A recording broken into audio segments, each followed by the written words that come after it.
ধূমপান এবং মদ্যপান স্বাস্থ্যের পক্ষে ক্ষতিকারক। এতে ক্যান্সার হয়।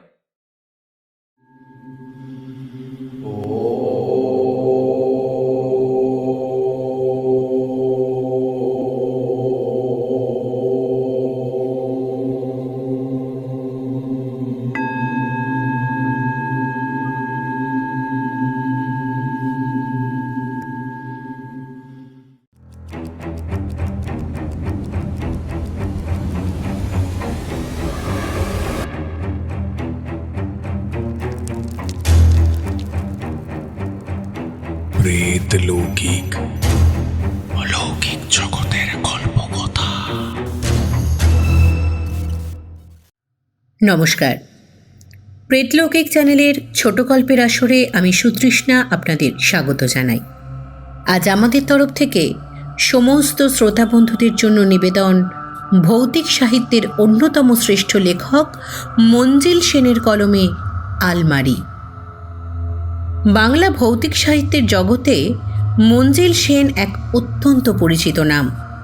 সমকালীন বাংলার ভৌতিক রহস্য কিংবা অতিপ্রাকৃত সাহিত্যকে নতুন আঙ্গিকে উপস্থাপন করার জন্য তিনি বিশেষভাবে পরিচিত।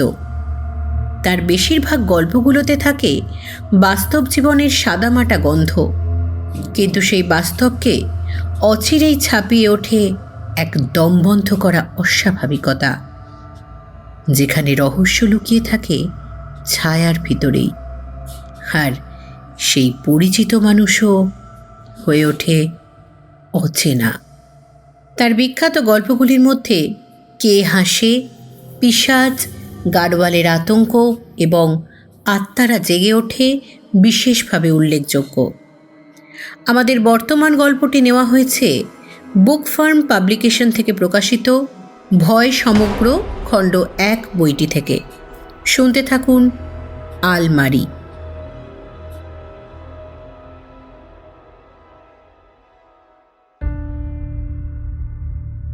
প্রথম থেকেই কেন জানি না কাঠের আলমারিটাকে আমি সুনজরে দেখিনি। কুচকুচে কালো রঙের প্রকাণ্ড আলমারিটা আমার মনে কেমন যেন একটা অস্বস্তি সৃষ্টি করেছিল। প্রমীলাকে অবশ্য এ নিয়ে কিছু বলা বৃথা।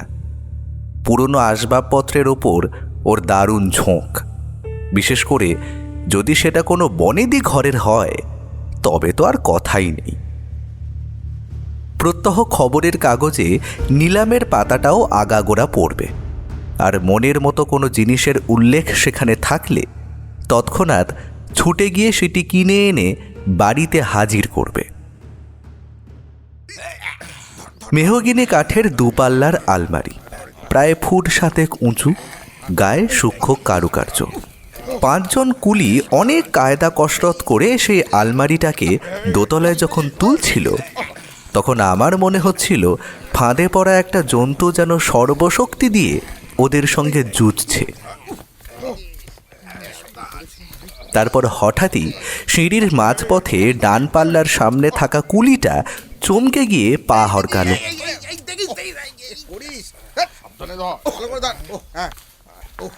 আলমারিটা প্রায় পড়েই যাচ্ছিল, কোনো মতে বাকি কুলিরা ব্যাপারটাকে সামলে নিল।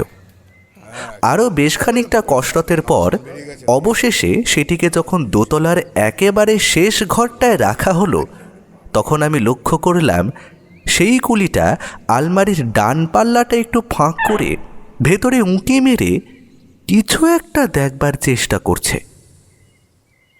আমাকে দেখতে পেয়েই তড়িঘড়ি সে পাল্লাটি আবার বন্ধ করে দিল। কি হে, কিছু সমস্যা হয়েছে নাকি? আমার জিজ্ঞাসু দৃষ্টির দিকে তাকিয়ে সে আমতা আমতা করে বলল, না না বাবু, মনে হলো ভেতর থেকে যেন একটা শব্দ শুনতে পেলাম, তাই। সে কি কথা? ভিতরে আবার কি থাকবে?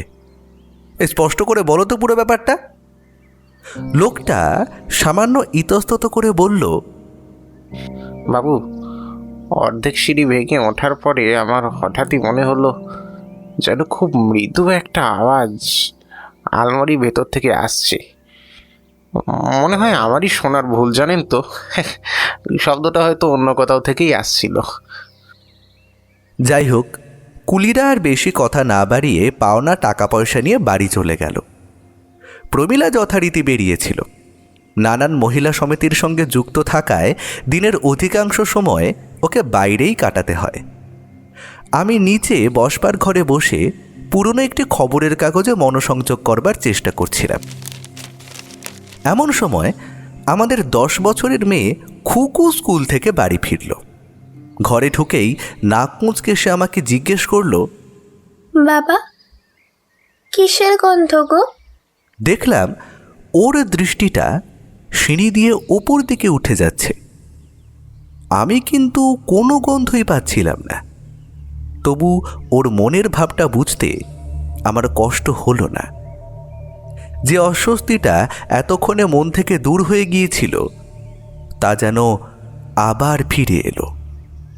ক্রমাগত মনে হতে লাগলো যে খুকুকে ওই কোণার ঘরে যেতে দেওয়া উচিত হবে না।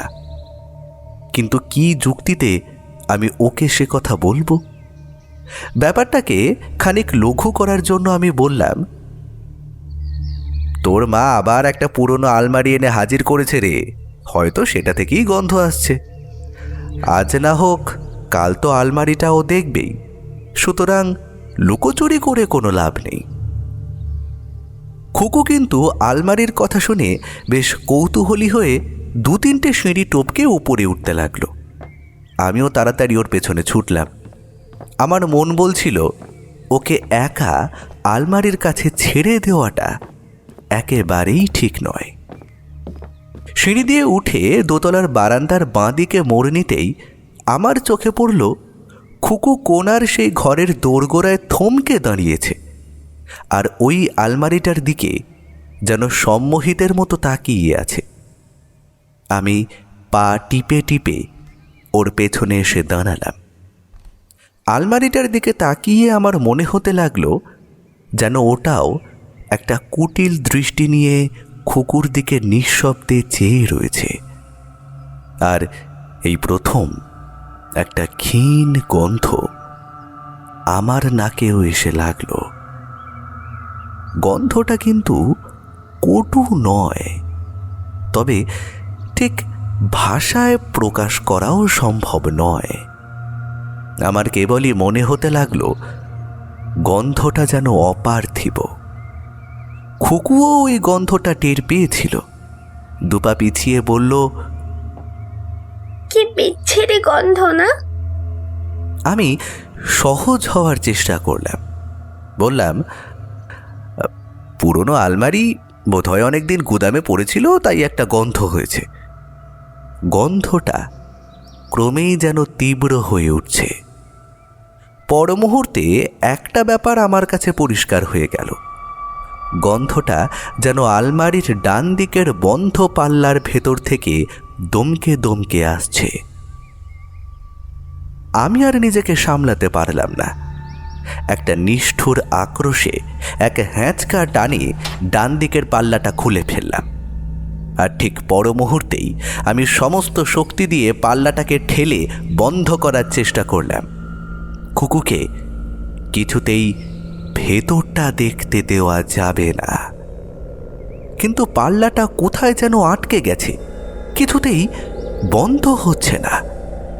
আমি স্পষ্ট বুঝতে পারলাম খুকু আমার পেছনে এসে দাঁড়িয়েছে। আমি ওর পায়ের শব্দে পেছন ফিরে তাকিয়েছিলাম। তারপরেই আবার মুখ ফেরালাম। পাল্লার ফাঁক দিয়ে ডান দিকে একটা ফাঁকা গহ্বরের মতো দেখা যাচ্ছে। আগেই বলেছি আলমারিটা প্রকাণ্ড, চওড়াও অনেকটাই। ভেতরে 2টো ভাগ, বাঁদিকে কাপড় চোপড় রাখার জন্য তাক, আর ডান দিকে তাক কম। 2টো তাকের মধ্যে অনেকটা ব্যবধান। জামা কাপড় টাঙিয়ে রাখার জন্যেই এই ব্যবস্থা। তাকগুলিও বেশ চওড়া। আমি হলফ করে বলতে পারি পাল্লাটা খুলেই বন্ধ করার জন্য আমি যে সজোরে চাপ দিয়েছিলাম, সেই সামান্য সময়টুকুর মধ্যেই ডান দিকে একটি বাচ্চা মেয়ের জড়সড় অস্পষ্ট মূর্তি আমার চোখে পড়েছিল। কিন্তু কই, এখন তো কিছু নেই সেখানে, ফাঁকা আলমারি। তবে সবটাই কি আমার চোখের ভুল? পাল্লাটা বন্ধ করে আমি খুকুর দিকে ফিরে দাঁড়ালাম, কিন্তু আমার চোখে চোখ পড়তেই ও মুখ ফিরিয়ে নিল। খুকুও কি তবে ওটা দেখেছে? ওর এই অদ্ভুত ব্যবহারে আমি বেশ চিন্তিত হয়ে উঠলাম। ও যদি ভয় পেয়ে ঘর থেকে দৌড়ে পালাতো, ঘটনার পরিপ্রেক্ষিতে সেটাই হতো স্বাভাবিক আচরণ। কিন্তু ও আমার কাছ থেকে যেন কিছু লুকোতে চাইছে, অথচ আমার ওপরেই ওর টানটা বেশি। মাকে যা না বলে আমার কাছে ওর তা বলা চাই। এই নিয়ে আমরা বাপ বেটিতে নিজেদের মধ্যে কত সময় কত কৌতুক করেছি। আমি প্রমিলার কাছে কিছু খুলে বললাম না, কি বা বলবো। ও আলমারিটা ঝেড়ে মুছে পরিষ্কার করতে লেগে গেল। কোনো রকম অস্বাভাবিক কিছুই ওর চোখে পড়ল না। খুকুও যেন একটু বেশি উৎসাহ নিয়েই মার কাজে সাহায্য করতে লাগলো। আলমারিটার ওপর ওর একটা তীব্র আকর্ষণ অনুভব করে আমি খুব অস্বস্তি বোধ করতে লাগলাম। প্রথম দিন যে বিচিত্র গন্ধটা আমি আর খুকু অনুভব করেছিলাম, পরে কিন্তু তার পাইনি। প্রমিলাও আলমারিটা পরিষ্কার করার পর আর ওটাতে হাতও দেয়নি। ওই ওর স্বভাব, একটা জিনিস নিয়ে দুদিন মেতে উঠবে, তারপর আবার অন্য কিছু একটা নিয়ে মাতবে। কয়েকটা দিন কেটে যাওয়ার পর আমার মনে হতে লাগলো সমস্ত ব্যাপারটাই আমার কল্পনা। কিন্তু তবু খুকু একা একা ওই ঘরে থাকুক, এটা আমার মনোপুত হলো না। সপ্তাহখানেক পর আমি একদিন অফিস থেকে ফিরে টেবিলের ওপরে একটা চিরকুট পেলাম, প্রমিলার লেখা। নারী কল্যাণ সমিতির একটা জরুরি মিটিংয়ে আমি একটু শহরের বাইরে যাচ্ছি, ফিরতে রাত হবে। খুকু পাশের বাড়ির মনির সঙ্গে খেলা করছে, ওর কাছ থেকে বাইরের দরজার আরেকটা চাবি নিয়ে নিও। খুকু পাশের বাড়ি আছে মনে করে আমি জামা কাপড় চেঞ্জ করে নিয়ে ড্রয়িং রুমে একটা বিলিতি জার্নাল নিয়ে বসলাম।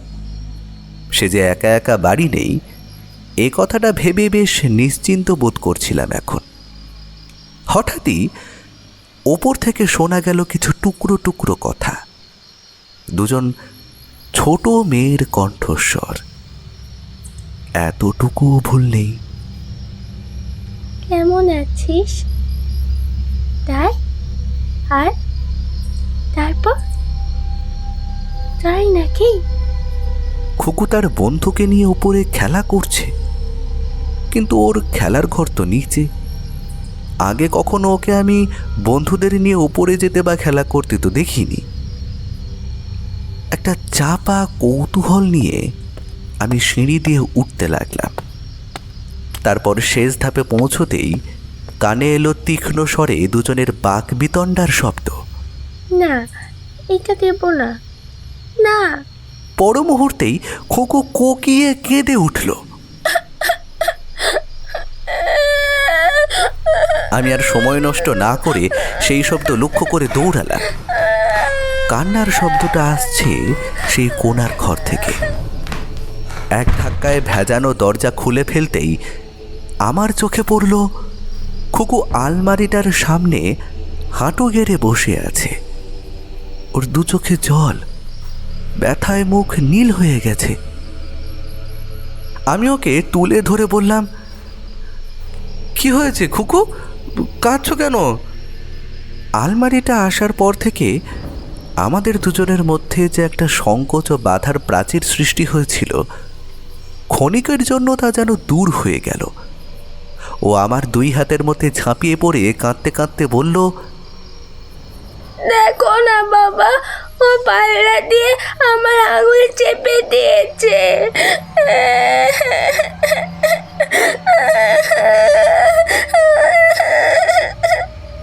সত্যি খুকুর ডান হাতের আঙুলগুলির ওপর একটা লাল ক্ষতচিহ্ন আমার চোখে পড়ল।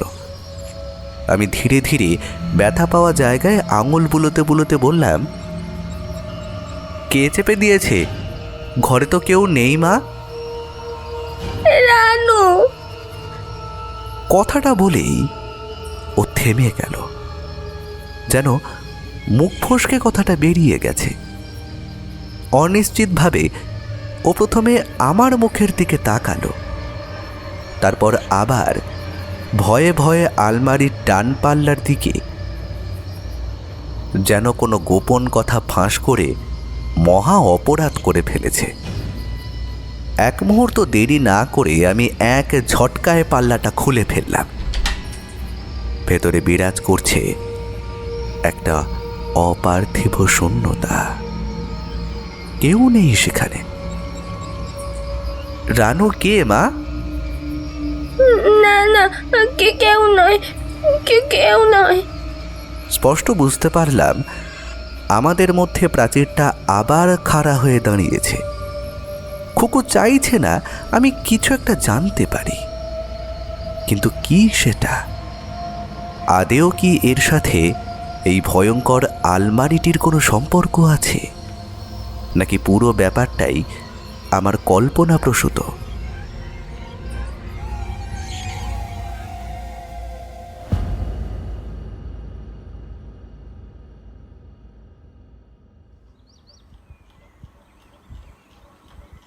একদিন প্রমীলাকে আমি কথায় কথায় বললাম, বলছি এরপর থেকে তুমি কোথাও বাইরে বেরোলে খুকুকে সঙ্গে করে নিয়ে যেও। ওকে এভাবে বাড়িতে একা রেখে যাওয়াটা ঠিক কাজ হচ্ছে না কিন্তু। প্রমীলা আমার কথা উড়িয়েই দিল, বলল, ওইসব সভা সমিতি খুকুর মোটেই ভালো লাগবে না, বরং বাড়িতে নিরিবিলিতে ও নিজের মতো খেলতে পারবে। একবার ভাবলাম প্রমীলাকে সব খুলে বলি, কিন্তু তাতে হয়তো ফল হবে উল্টো। ও মনে করবে আমারই মস্তিষ্কে বিকৃতি ঘটেছে।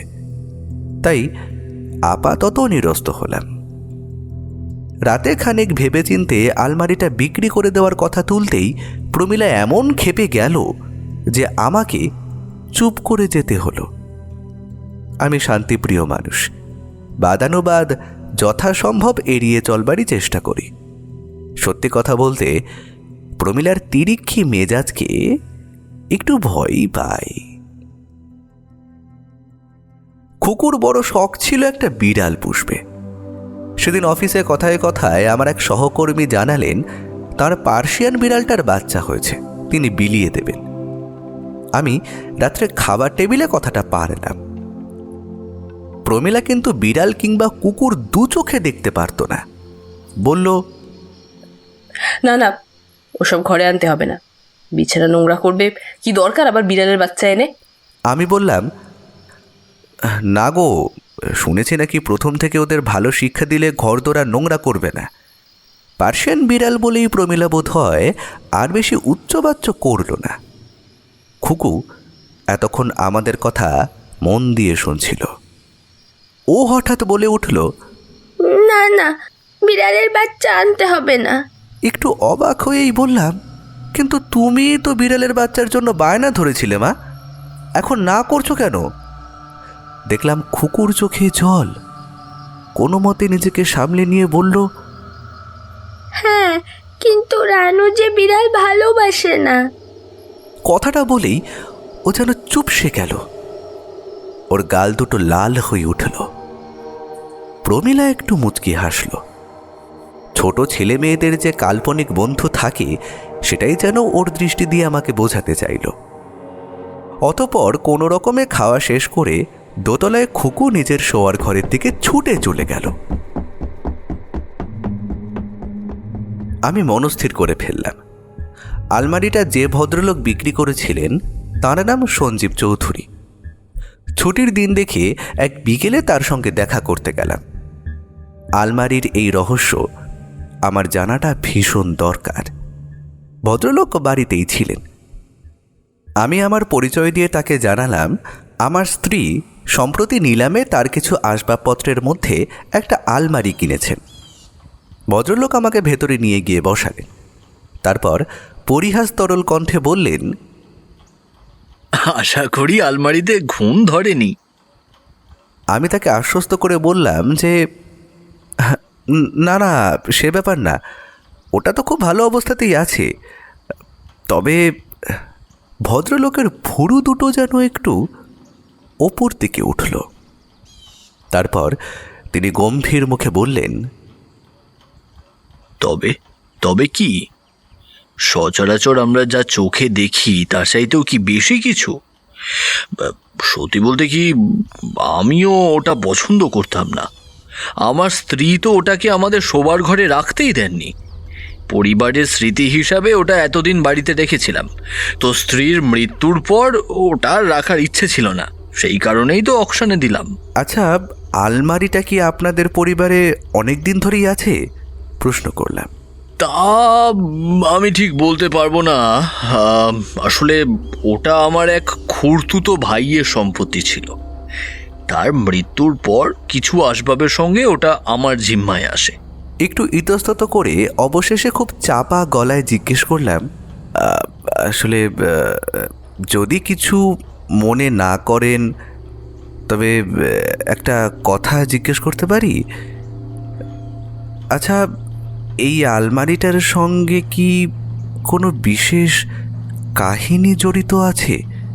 ভদ্রলোক সঙ্গে সঙ্গে উত্তর দিলেন না। চুপ করে কয়েক মুহূর্ত কি যেন ভাবলেন, তারপর বললেন, দেখুন, লুকোচুরি করে তো লাভ নেই। I shall rather be honest with you.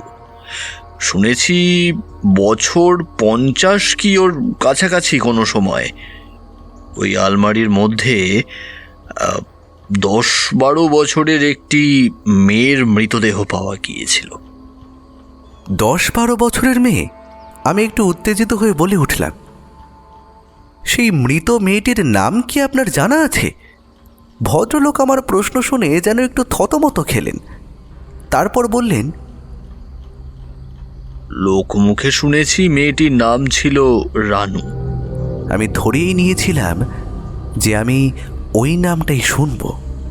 তবু ভদ্রলোকের কথা শুনে আমার শিরদাঁড়া দিয়ে একটা হিম শিহরণ বয়ে গেল। ভদ্রলোক বলতে থাকলেন, আমাদের পরিবারের ইতিহাস যতটুকু জানি, শুনেছি মেয়েটি নাকি তার বাবার বড় আদরের ছিল। একে বেশি বয়সের সন্তান, তার উপর মেয়েটি যখন খুব ছোট তখনই ওর মা মারা যায়। তাই বাবা তার স্নেহ ভালোবাসা সব উজাড় করে ঢেলে দিয়েছিলেন। আপনি বলছেন ওই মেয়েটির মৃতদেহই আলমারিতে পাওয়া গিয়েছিল? হ্যাঁ, কাহিনীটা তাই। ভদ্রলোক চুপ করে কি যেন ভাবলেন, তারপর আবার বলে উঠলেন, আশা করি আপনাদের কোনো অপ্রীতিকর অভিজ্ঞতা হয়নি। আমি লক্ষ্য করছিলাম ভদ্রলোক কথা বলার সময় যেন হোঁচট খাচ্ছিলেন, কথা খুঁজে পাচ্ছিলেন না। একটি বাচ্চা মেয়ের উদ্ভট কল্পনায় আমি প্রভাবান্বিত হয়েছি, এটা তাকে বলতে আমার কেমন যেন বাধো বাধো ঠেকল। তাই আমি বললাম, না মানে আমার স্ত্রী বলছিলেন আলমারির ভেতর থেকে তিনি মাঝে মাঝে একটি বাচ্চা মেয়ের গলা শুনতে পান। সর্বনাশ! ভদ্রলোক যেন আঁতকে উঠলেন। আলমারিটা এখনই পুড়িয়ে ফেলা উচিত। আমার স্ত্রীও এরকম অশুভ কণ্ঠস্বর শুনতে পেতেন ওটা থেকে। ভীষণ চিন্তিত হয়ে বললাম, ঘটনাটা কি পুরোপুরি আপনার জানা আছে? তবে একটু খুলে বললে খুব ভালো হয়। সঞ্জীব বাবু তার কাহিনী শুরু করলেন। সুধাকান্ত, অর্থাৎ সেই বাবা ও তার মেয়ে রানুর মধ্যে সম্পর্কের প্রথম চিড় ধরল যখন সুধাকান্ত দ্বিতীয় বিবাহ করলেন। সেই ভদ্রমহিলার নাম ছিল সৌদামিনী। সুধাকান্ত মারা যাবার বেশ কয়েক বছর পর সৌদামিনীর মৃত্যুকালীন জবানবন্দি থেকে পুরো ঘটনাটা জানা গিয়েছিল। সুধাকান্তর এক দুঃসম্পর্কের দিদি নাকি ওই একই বাড়িতে থাকতেন, নাম ছিল প্রণতি। শোনা যায় মহিলাটি ছিল বেজায় লোভী, বিশেষ করে ভাইয়ের বিপুল ধনভাণ্ডারের প্রতি তার বেশ কিছুদিন ধরেই নজর ছিল। সুধাকান্ত যদিও তাকে দু চোখে দেখতে পারতেন না, কিন্তু আবার বাড়ি থেকে দূর করে দিতেও পারতেন না। প্রণতির চারকুলে কেউ ছিল না যে। সুধাকান্তর প্রথম স্ত্রীর সাথে বিশেষ বনিবনা না থাকলেও দ্বিতীয় স্ত্রী অর্থাৎ সৌদামিনীর সঙ্গে তার প্রথম থেকেই একটা গভীর সখ্যতা গড়ে উঠেছিল। শোনা যায় প্রণতি নাকি সৌদামিনীকে প্ররোচিত করে সুধাকান্তকে বিয়ে করার জন্য। তার উদ্দেশ্য ছিল বর্ষিয়ান সুধাকান্তর মৃত্যুর পর সেই আর সৌদামিনী মিলে সুধাকান্তের সম্পত্তি ভোগ করবে। রানু কিন্তু প্রথম থেকেই তার সৎ মাকে সুনজরে দেখেনি। সৌদামিনীকে সে হিংসে করতে শুরু করেছিল। তারপর এক গভীর রাত্রে সুধাকান্ত যখন ব্যবসা সূত্রে বাইরে গিয়েছিলেন, রানু হঠাৎই ঘুমের মধ্যে ভয় পেয়ে সৌদামিনীর ঘরে চলে আসে। আর ঘটনাচক্রে সে প্রণতি আর সৌদামিনীর চক্রান্তের আলাপ আলোচনা শুনতে পেয়ে যায়। কি ভয়ানক অস্বস্তিকর পরিবেশ একবার ভেবে দেখুন। রানুর মুখ থেকে এটা জানার অর্থ হলো ওদের পরিকল্পনা, ওদের ভবিষ্যৎ সব চুরমার হয়ে যাওয়া। প্রণতি এক মুহূর্ত দ্বিধা করেনি। রানুকে জোর করে বিছানায় শুইয়ে একটা বালিশ দিয়ে ওর মুখ চেপে ধরেছিল। সৌদামিনীর জবানিতে জানা যায় সে নাকি প্রণতিকে অনেক অনুনয় করেছিল, কিন্তু সে তার কথায় কর্ণপাত করেনি। অবশ্য সৌদামিনীর এই কথাটা কতটা বিশ্বাসযোগ্য তা যাচাই করার সুযোগ ছিল না। রানুর দেহটা ওরা সুধাকান্তর স্ত্রীর ঘরে যে বড় কাঠের আলমারিটা ছিল তার মধ্যে ঢুকিয়ে পাল্লা বন্ধ করে দেয়। ঘরটা প্রকাণ্ড বাড়িটার একদম শেষ প্রান্তে থাকায় রানুর মার মৃত্যুর পর থেকে কেউ আর ওটা সেরকম ব্যবহার করত না। তারপর সুধাকান্ত বাড়ি ফিরলে প্ল্যান মাফিক তাকে একটা বানানো দুর্ঘটনার কথা জানানো হয়। রানু নিশ্চয়ই তার মার ঘরে গিয়ে কোনো কারণে আলমারিটার মধ্যে ঢুকেছিল। হয়তো খেলার ছলে কোনোভাবে পাল্লাটা ভেতর থেকে বন্ধ করে দেয় সে। পাল্লাটায় কিছু ত্রুটি থাকায় কিংবা বেশি জোরে আটকে যাওয়ায় সেটা আর খুলতে পারেনি। ওইখানেই দম আটকে তার মৃত্যু হয়। ওদের এই কথায় বিশ্বাস না করার কোনো কারণ ছিল না। এই মর্মান্তিক দুর্ঘটনায় সুধাকান্ত ভয়ানক ভেঙে পড়লেন এবং মাত্র 1 বছরের মধ্যেই তার মৃত্যু হয়। আর তারপর সমস্ত সম্পত্তি প্রণতি ও সৌদামিনী নিজেদের নামে লিখিয়ে উশৃঙ্খল জীবনযাপন শুরু করে দেয়। আমি হঠাৎ জিজ্ঞেস করলাম, আচ্ছা সঞ্জীব বাবু, বলছি রানুর মৃতদেহ আলমারির কোন দিকে ছিল এটা জানা আছে কি? আলবাদ আছে, ডান দিকে। সঞ্জীব চৌধুরী যেন একটু বিস্মিত হয়েই বললেন, আপনি খেয়াল করে দেখবেন ডান দিকের পাল্লাটা বেশ জোর দিয়ে খুলতে হয়। আমার কাছে অবশ্য এই ব্যাপারটা অজানা ছিল না। ভদ্রলোক আবার শুরু করলেন, ওই কথায় বলে না, পাপের ধন ভূতে খায়। সেই সৌদামিনীর জীবনেও সুখ ছিল না। প্রণতি জুয়া খেলে 2 হাতে টাকা ওড়াতে লাগলো। এইসব সৌদামিনী আগে জানতো না। সুধাকান্তর মৃত্যুর পর ওর আসল রূপ দেখে সে স্তম্ভিত হয়ে যায়। এইভাবে একদিন হঠাৎই সৌদামিনীকে কাল রোগে ধরে। তখনকার দিনে যক্ষার ভালো চিকিৎসা ছিল না। কয়েক মাসের মধ্যেই সে মারা যায়। আমি খেয়ালবশত জিজ্ঞেস করলুম, আচ্ছা এই বাচ্চা মেয়েটির অর্থাৎ রানুর কি কোনো ছবি আপনার কাছে আছে? হ্যাঁ, তা আছে। ফ্যামিলির বহু পুরনো ছবির মধ্যে তারও একটা ছবি আছে। তবে তা দেখে কিছু বোঝার উপায় নেই, একেবারে বিকৃত হয়ে গেছে। কেন বলুন তো? না, সেরকম কিছু না। যদি একবার সেই ছবি দেখান তো খুব উপকৃত হই। আমার অনুরোধে তিনি পুরনো কাগজপত্র ঘেঁটে একটা ধুলিমাখা ছবি নিয়ে এলেন। ছবিটা অস্পষ্ট, তবু আন্দাজ করা গেল ফ্রক পরা 10-12 বছরের একটি মেয়ের প্রতিকৃতি। তবে পুরো ছবি অস্পষ্ট হয়ে যাওয়া সত্ত্বেও মেয়েটির চোখ দুটো যেন অস্বাভাবিক রকমের উজ্জ্বল। ভদ্রলোক আবার বলতে লাগলেন, রানু দেখতে খুব ফুটফুটে ছিল, কিন্তু শোনা যায় তার স্বভাব নাকি মোটেই ভালো ছিল না। সৌদামিনীর টুকরো টুকরো কথা থেকে জানা যায় যে বাপের উপস্থিতিতে সে খুব ভালো মানুষ সেজে থাকত, কিন্তু অন্য সময় তার মূর্তি ছিল একেবারে অন্যরকম। সৌদামিনীকে আঁচড়ে কামড়ে নাজেহাল করে ছাড়ত। তার প্রকৃতিও খুব নিষ্ঠুর ছিল। একবার নাকি রাগের মাথায় একটা বিড়াল ছানাকে দোতলা থেকে ছুঁড়ে ফেলে দিয়েছিল। বিড়ালও একেবারেই দেখতে পারত না। তাছাড়া বাবার কাছে মিথ্যে নালিশ করে লোকজনকে শাস্তি পাওয়ানোর ওর একটা অভ্যাসে দাঁড়িয়েছিল। সৌদামিনী তার ভয়ে সবসময় জুজু হয়ে থাকত। বাবা ওকে ছাড়া আর কাউকে সুনজরে দেখবেন এটা যেন ও সহ্যই করতে পারত না। ভদ্রলোকের কথায় রানুর চরিত্রের নিষ্ঠুর ও হিংসুটে দিকটা আমার কাছে স্পষ্ট হয়ে উঠল। আমি আর কথা না বাড়িয়ে তাকে ধন্যবাদ জানিয়ে উঠে পড়লাম।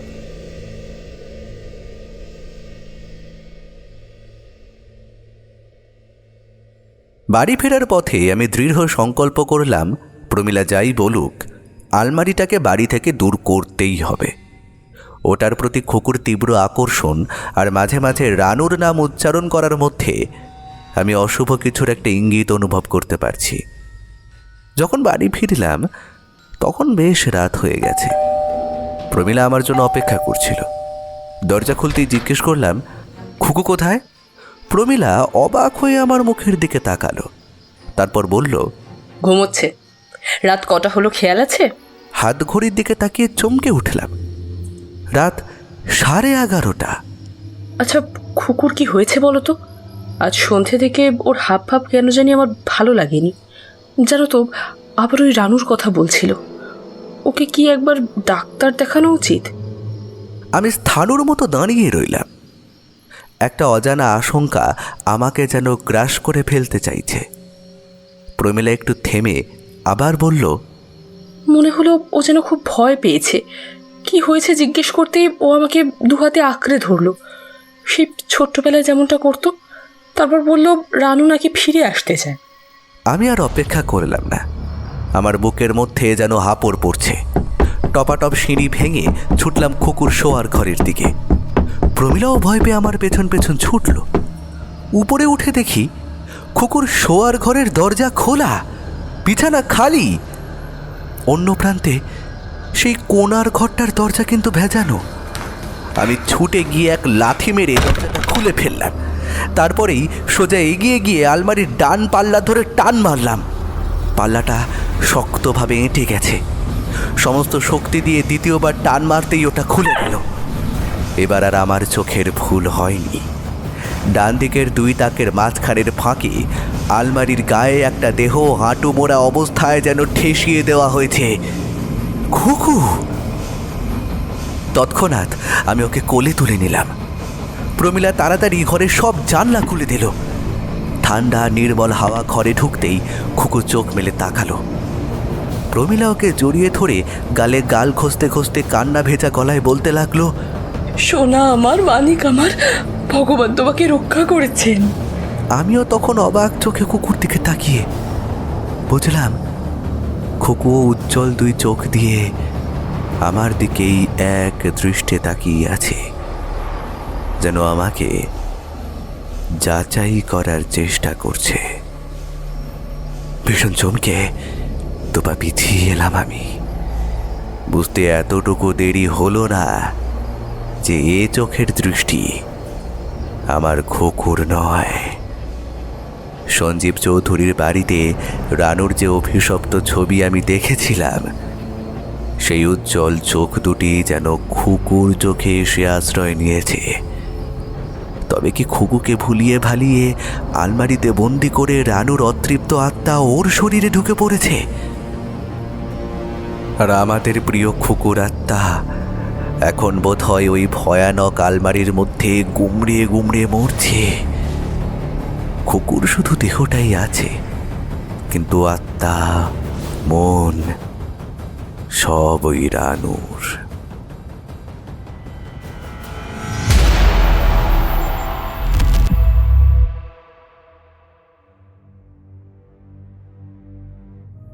খুকু তাড়াতাড়ি সেরে উঠতে লাগলো। প্রমীলার আনন্দ আর ধরে না, কিন্তু আসল ঘটনা শুধু আমিই জানি। মাঝে মাঝে লক্ষ্য করতাম সেই ধূর্ত চোখ দুটো আমার দিকে তাকিয়ে যেন বিদ্রুপ করছে। আমি যে ওর একমাত্র শত্রু তা যেন ও বুঝে নিয়েছে। প্রমীলাই এবার আলমারিটা বিদায় করার জন্য ব্যস্ত হয়ে পড়ল, আর বাধা সাধলাম আমি। আলমারিটার মধ্য দিয়েই রানু খুকুকে ঠকিয়ে ওর শরীরে ভর করেছে। হয়তো এটার মধ্য দিয়েই আবার খুকুকে ফিরে পাব, এই ক্ষীণ আশা আমার ছিল। প্রমীলা বেরিয়ে গেলেই আমি চুপি চুপি ওপরে ওই ঘরে ঢুকতাম। তারপর আলমারির ডান দিকের পাল্লাটা খুলে খুকুর নাম ধরে বারবার ডাকতাম। তারপর হঠাৎই একদিন আমার স্পষ্ট মনে হলো যেন আমি খুকুর গলা শুনলাম সেখানে। বাবা, বাবা আমি এখানে, আমাকে বাঁচাও। আর ঠিক সেই মুহূর্তে পেছনে কারোর উপস্থিতি অনুভব করে আমি ফিরে তাকালাম। খুকুর দেহটা আমার ঠিক পেছনেই এসে দাঁড়িয়েছে। ওর চোখ দুটো জল জল করছে, আর মুখ থেকে ছদ্ম আবরণ খসে গিয়ে সেখানে ফুটে উঠেছে একটা হিংস্র উল্লাস। ও আর ফিরে আসবে না। যে মুখ একসময় আমাদের বড় আদরের খুকুর ছিল, সেই মুখে এক টুকরো উদ্ধত বেপরোয়া হাসি ফুটে উঠল। ওটা তোমার ভুল ধারণা, ও ফিরে এসেছে। আমি যথাসম্ভব নিজেকে শান্ত রাখার চেষ্টা করলাম। খুকুরূপী রানুর মুখে একটা অনিশ্চয়তার ভাব ফুটে উঠল। তারপরও এগিয়ে এসে পাল্লার ফাঁক দিয়ে উঁকি মেরে ভিতরে দেখবার চেষ্টা করল। ওকে যে আমি ফাঁদে ফেলেছি সেটা বোঝবার আগেই আমি দুহাতে ওর গলা টিপে ধরলাম। খুকু আমার হাত থেকে নিজেকে ছাড়াবার প্রাণপণ চেষ্টা করতে লাগলো। ছেড়ে দাও, ছেড়ে দাও আমার, ছেড়ে দাও, ছেড়ে দাও আমার, ছেড়ে দাও, ছেড়ে দাও।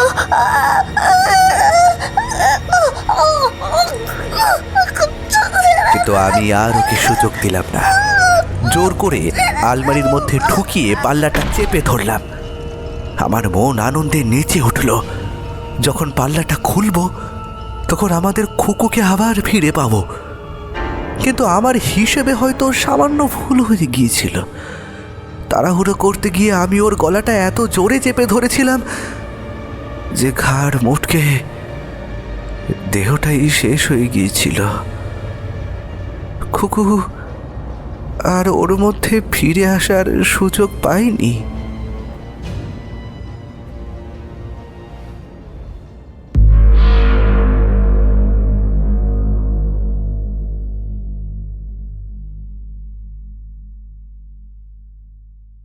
মানসিক রোগীদের এই হাসপাতালে প্রমীলা কোনোদিন আমার সঙ্গে দেখা করতে আসেনি। ওকে আমি দোষ দিই না, কারণ প্রমীলার ধারণা খুকুর হত্যাকারী হলাম আমি। তবে সঞ্জীববাবু প্রায়ই আসেন। আমি বুঝতে পারি ভদ্রলোক সমস্ত ঘটনার জন্য মনে মনে নিজেকে দায়ী করেন। তাই আমার প্রতি একটা দায়িত্ববোধ যেন অনুভব না করে পারেন না। তার মুখেই আমি শুনেছিলাম যে প্রমীলা আলমারিটাকে নাকি বিক্রি করে দিয়েছে। আমার মতে ওটাকে পুড়িয়ে ফেলাই উচিত ছিল। খুকু তো আর কোনোদিন ফিরে আসবে না। কিন্তু রানুর অতৃপ্ত আত্মা যে ওটার মধ্যে আবার আশ্রয় নিয়েছে সে বিষয়ে আমি নিশ্চিত। সুযোগ পেলেই ও আবার ওর বয়সী কোনো মেয়েকে ছলনায় ভুলিয়ে টেনে নিয়ে যাবে নিজের কাছে। তাই পুরনো আলমারি কেনার আগে আপনারা কিন্তু অবশ্যই ভালো করে যাচাই করে তবেই নেবেন।